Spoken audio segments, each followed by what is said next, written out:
pinapasuko na ng voluntarily. Voluntaryo na raw dapat sumuko.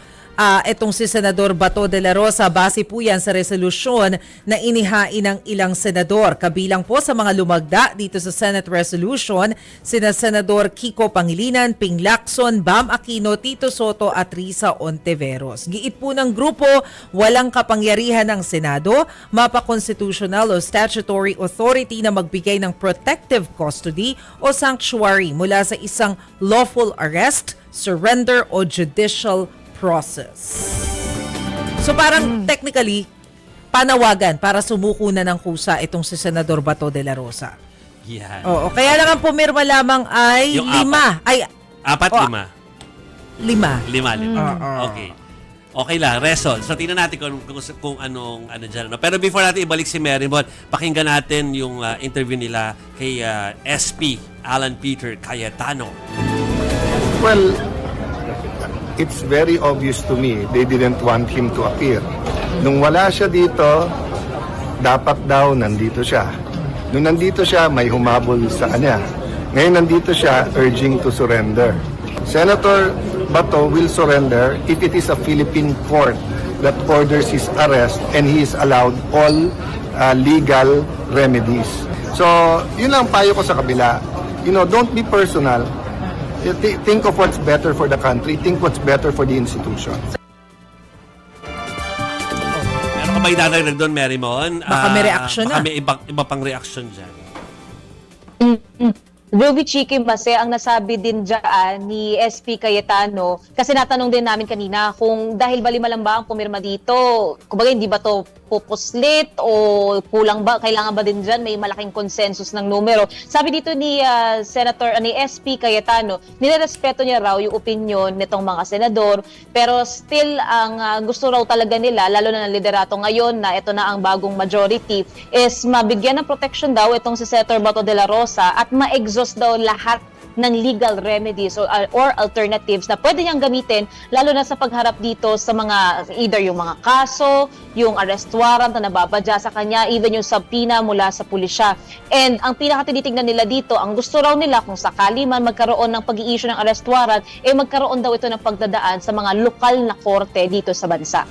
Marymon, hindi ko alam kung may nabanggit sa inyo yung ibang mga eksperto dyan sa Senado. So kung maghahain halimbawa ng arrest warrant mula sa ICC, kanino pang mandato dapat yun? Kasi ang nauna dyan, NBI. Pero kasi yung kay FPRRD dati, PNP naman yung nag-serve. So, sino dapat? Yan yung isa sa pinakatinitingnan din natin dito kung kanino mapupuntang law enforcement agencies.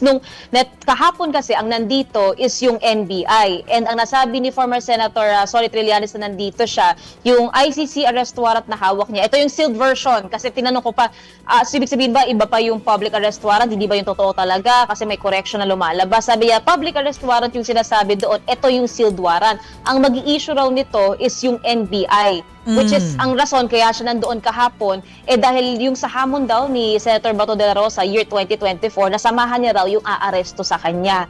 Pero yun nga ang sinasabi ng kampo ni Senator Bato, di raw sila papayag na mapasakamay na lang daw o basta-basta raw dadamputin itong senador ng banyagang korte o kaya naman in this case yung ICC. Pero nung kanina naman ang natanong din natin si Attorney Estrelito Torion, ang sabi niya kung sakali man daw, kasi natanong din ng media kanina, what if may warrant naman na nag-issue na ang local court naman ang nag-issue nito. Ang sabi niya, ang titignan nila dito is yung pag-undergo naman ng due process na kinikilala yung jurisdiction ng local na korte. So it's either magkakaroon na posting of bail o kung ano pang ibang alternatives na maaaring gawin so long daw as local courts ang humahawak ng kaso. Sabi naman ni Senator Bato, handa raw naman daw siyang harapin itong mga kaso basta raw dito sa Pilipinas yan isasalang.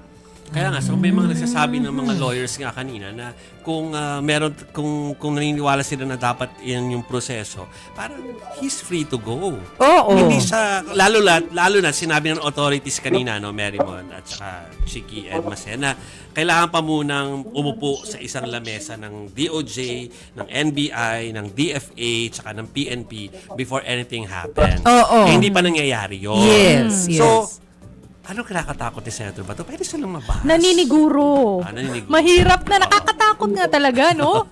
Nakarating na rin lang siya dyan eh. Oh, nakita na natin kay FPRRD. Oh. Anyway, Napag-usapan pa nga kahapon kung magkakaroon daw ba ng kwarto na kukunin dito sa Senado o kung safe daw ba na lumabas ito sa Senator Bato habang still nasa protective custody ng Senado. Pero ang sinabi ni SP Cayetano, ang masasuggest niya raw, magstay na lang daw dito sa loob ng Senate building. Kaya either opisina ni Senator Bato o kaya ngayon komportable itong si Senator De La Rosa sa opisina ni Senator Jinggoy Estrada. So, alam din And nila. yan pa So alam din ng mga alam din ng mga nung mayorya ngayon na bago na kahit na sinasabi nila na hindi dapat, alam nila na pwedeng Pwede. Oo. Hindi nila mapipigilan kung sakali. Kinoconsider nila pero still kinoconsider nila yung safety kung lalabas daw ba o dito na lang, kaya for the meantime dito. And yan din yung isang napagkasunduan ng liderato pati ng NBI tungkol doon sa mga ahente na humabol sa kanya. Ang napagkasunduan daw nila is number 1, yung 9 agents na to, nasa kustodiya ng NBI, hindi raw pa uuwiin, hindi na naman daw na magsistay dito kasi nga inhumane daw, siksikan sila. Magko-conduct ng fact-finding investigation ng NBI, pati ang Senado, doon sa nangyaring paghabol kay Senator Bato, pati yung naging karambola sa mga staff naman o mga officers ng Office of the Surgeon at Arms sa Senado. And pangatlo, respetuhin daw for the meantime ng NBI yung protective custody na binibigay ng Senado dito sa Senador. And kailangan daw muna nila syempre makipag-usap, sabi ni SP Cayetano, sa ehekutibo tungkol sa kasulukuyang lagay ng kaso na ito. Ang update dyan sa interview kanina kay Director Matibag, parang lumalabas na nadepensahan niya yung 9 na parang Na NBI ipakontempt. agents, oo. Unang-una sinasabi, parang may denial doon sa, sorry, hindi ko maano dahil merong actual report about it, pero lumalabas doon. In my words ito hindi talaga yung totoong kung paano sinabi, na una, wala daw wrestling na nangyari. Well, kung based sa CCTV, Sa wala CCTV, nga. wala. Tapos, ang galing sa sasakyan, pumasok na doon sa pintuan na nakita doon sa CCTV. Tapos, babae yung inassign. Dalawang babaeng agent yung inassign nila para lumapit kay Senator Bato. So, parang paano mangyari? Magkakaroon ng wrestling between Senator Bato plus 2 girls. Well, yun yung intindi ko kanina. No, sinasabi ko to para kung gusto ko i-correct ng producers natin, yun yung report na iniulat sa ating mga newscast kanina. So, meron ng soundbite doon. Kaugnay niyan. Ano? Pero anyway, I think mukhang matitake up yan, pati yung kung sino may-ari ng sasakyan daw na sinakyan, matitake up dun sa pagpapatuloy nung pag-uusap na naudlot kayo na dahil nga nagkataasan ng boses. Oo nga eh. Oo, no. So anyway, at i-cover yan ni Merrimon para sa atin bukas. Thank you, Merrimon, for your Salamat, time. Merrimon. Salamat, Merrimon.